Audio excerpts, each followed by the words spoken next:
Hello, Fantasy Film Fest. It's lovely to be here. My name's Madeleine, I'm Dusty.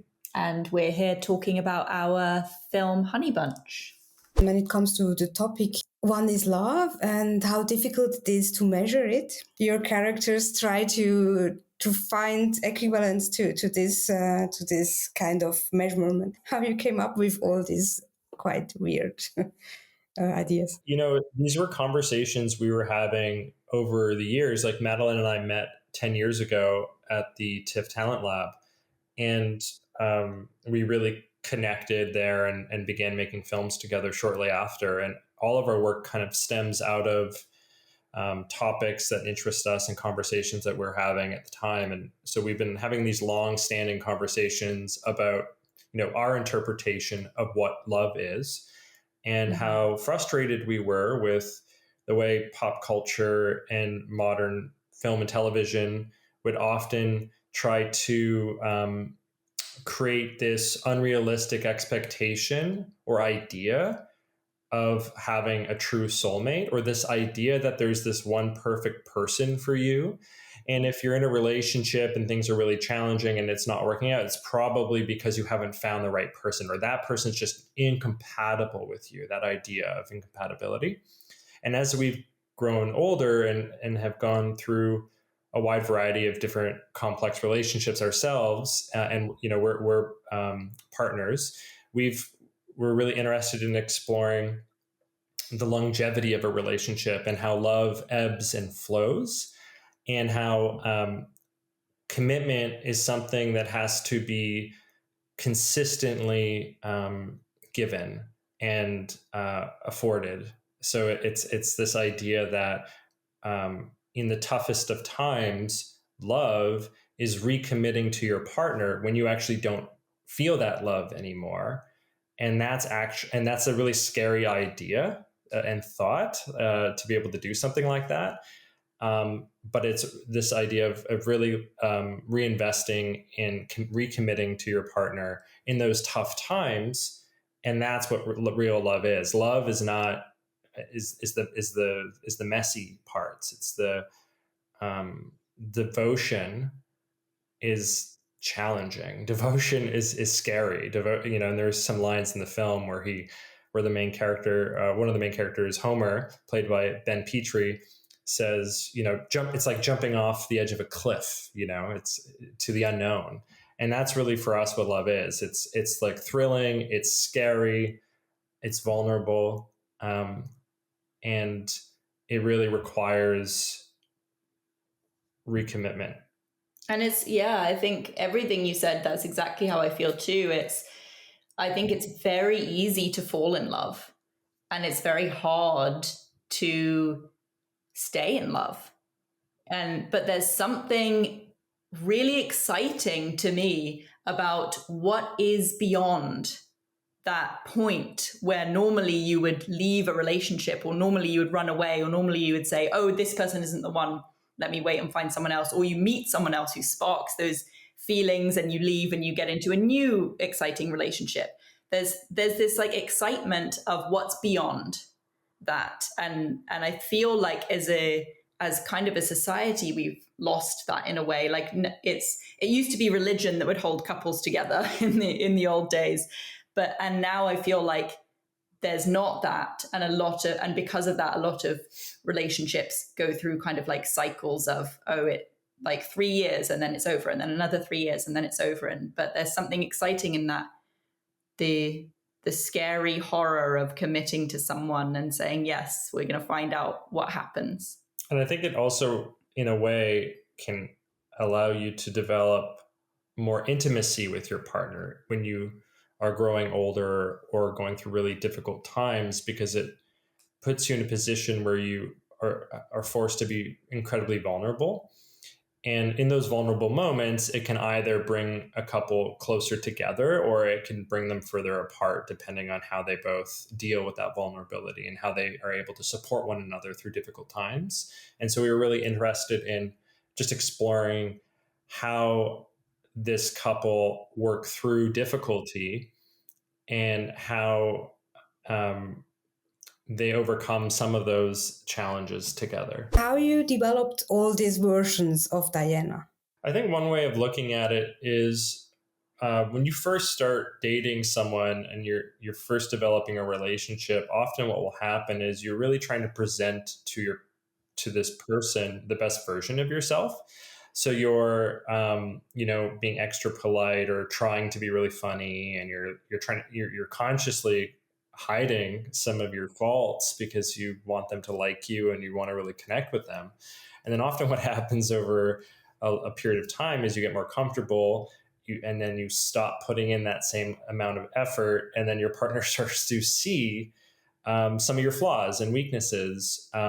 And often that can like scare that person away, or it can sometimes like bring you closer together because you feel like you really understand who this person is and you accept them for their flaws, and your relationship can flourish and grow. And so I think what we were really interested in is what are the different facets of a person that someone might not see in their partner right away, and over a long period of time of being with them and being really committed to them, how those different versions of who they are can emerge. There's sometimes, for example, anger is often an emotion that some people find difficult to express because they're afraid that their partner won't be able to deal with their anger or will be afraid of it. And so they'll suppress how they feel.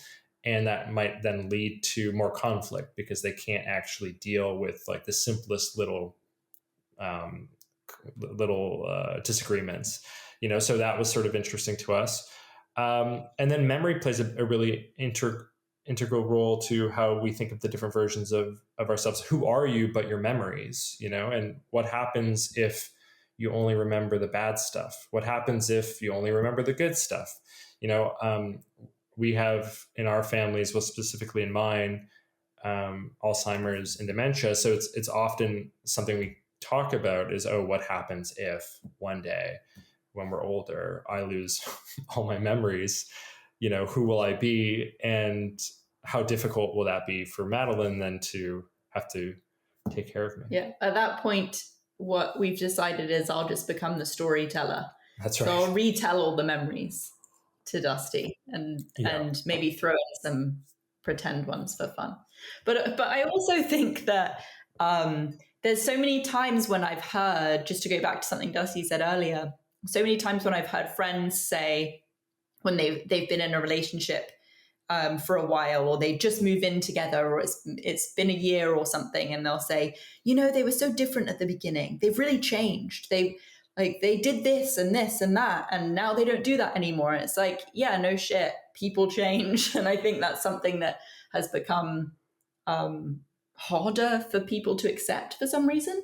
Yeah, it's something actually we're exploring on our next project. Like this idea of accepting that your partner is going to change over time, and you're going to change over time. And that's part of what it means to be in a long relationship with someone is creating the environment and conditions in which you both support one another as you change, as you grow, and you're not denying that person their own personal growth or resenting them because they're not the person that you were at the beginning of your relationship. What would you say were the biggest challenges on a technical level? We're really huge fans of practical effects. And often, we were just having a conversation at dinner with our visual effects supervisor, Matt Naiman, about how often filmmakers will, or the PR team of a film might like really emphasize the practical elements that go into a particular movie. Like saying this was all done practically. All done Everything was done practical, right? And we won't mention the movies where this was an absolute lie, but they're always supported by visual effects, and so, wire removal and like hiding some of the practical elements in an effort to make it disappear and feel more seamless. So visual effects have become just, an enormous staple in everything that we're doing, but we're really interested, instead of doing the effect itself computer generated, how can we do the effect using practical tools similar to how they would have been done in the 70s. And so that requires complex prosthetic makeup, and doing a lot molds. of pre-visualization. Yeah, a lot of as well is pre-visualization. very key. So it's really, really time consuming. Mm-hmm. And we would do shot lists, we would do floor plans, we did storyboards, we did something called animatics, where you basically do really crude animations of how it's going to be cut together. There were some shots in the film that would take 6 hours to do, and everything had to be perfect because you're basically filming the same thing multiple times, and you have a very special motion control camera rig to do this. And when you're doing all of that, it means everyone has to have a clear idea of like what is hair and makeup doing, what is wardrobe doing, and how making sure the lighting's not changing and all of that. So it's really, those are the most challenging, is just having to execute at a high level where everyone knows what's happening and that there's a clear vision of what's happening.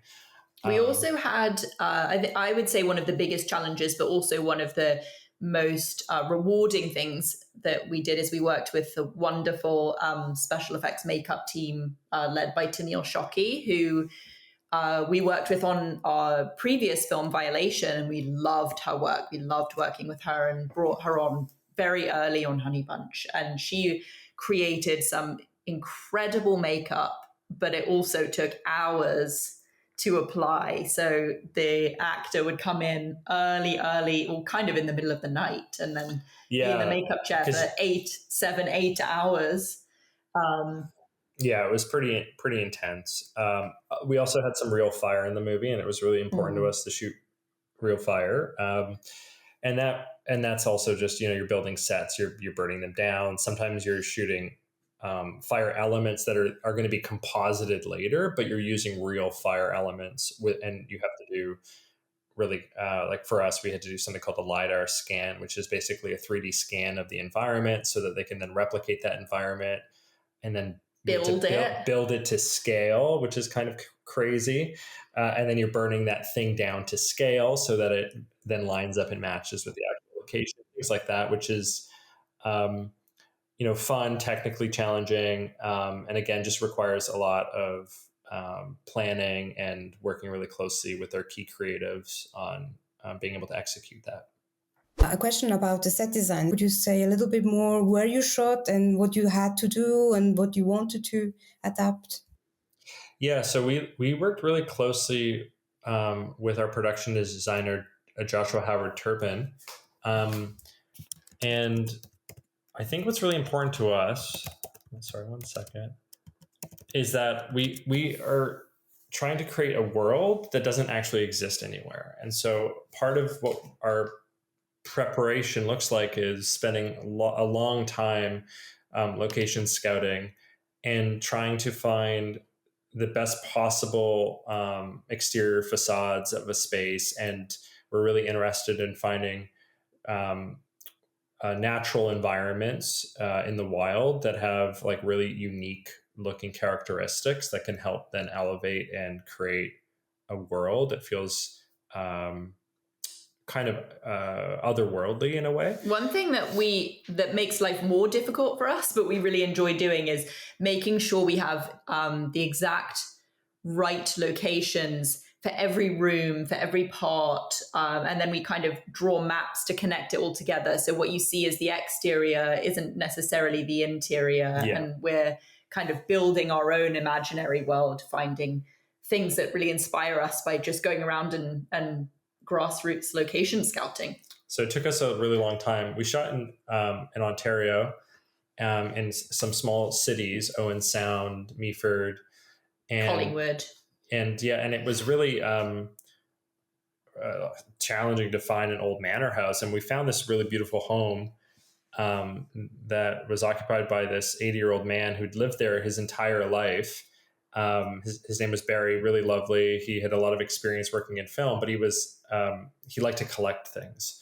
And so that house was jam-packed. Full of antiques. Jam-packed. Like you couldn't really move around it comfortably. And so, part of the challenge was, moving everything out of that house, repainting it, wallpapering it, and then bringing in all of our own furniture and set design elements to really help create a very specific look. And you're really just using the kind of like bare bones architecture of the outside and inside to create the roots of something. But also he was an avid gardener, and the gardens of this house were so beautiful. Yeah. There was a hedge maze, there were all kinds of pathways and beautiful flowers, and he just spent his entire time outside. When we got there, he said, "Oh, clean up the hedge maze for you," because it was all overgrown. So he spent the whole time we were shooting there, he was cleaning up the hedge maze, and then right on the second last day, we got our hedge maze shots thanks to his hedge trimming. Yeah.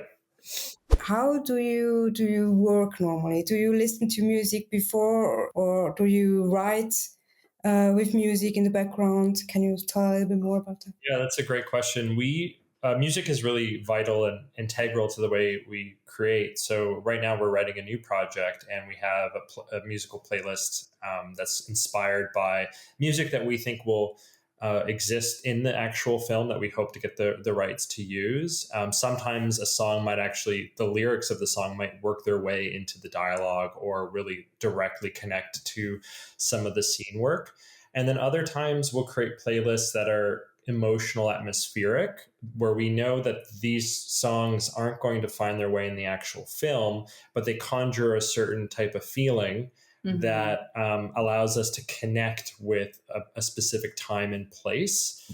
We'll also make playlists for characters. So when we get further in, or if there's a character who is quite musical, we think that they would listen to music, then we'll create a playlist for that specific person and then put that on. So we're listening to the music they would listen to in their spare time.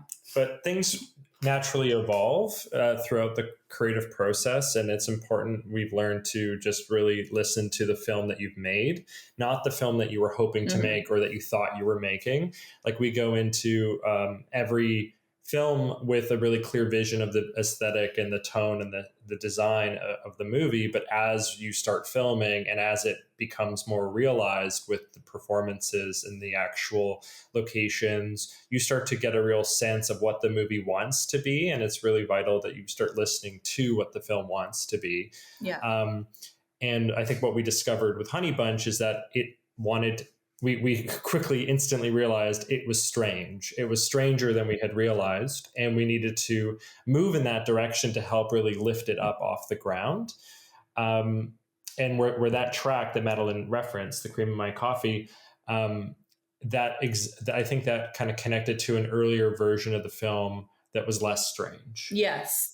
We also wrote the very opening of the film to Wuthering Heights by Kate Bush, and that was a song that really inspired us in the writing of the script. So it kind of like permeated our idea and the feeling of the script. And then when we came to into post, there was another song that actually was part of two characters in the film's playlist. And they would listen to it and we would listen to it to kind of get into the headspace of those characters. And that song actually ended up becoming the opening song of the film, because it was just felt more appropriate to what we ended up discovering and making. And one thing that we work really closely with our composer, Andrea Boccadoro. And one thing that we're starting to do, which we're really excited about, is sending him the script early on so that he could start developing the score and ideas of the themes of the film, motifs that will appear throughout the score early on, that will then reinform the writing. And so it feels a little bit more instant, instead of so much time passing between the development of the script, shooting the film, and then finally going into post-production, so that we could really try to reach that specific tone a little earlier to help inform some of the choices that we make earlier on.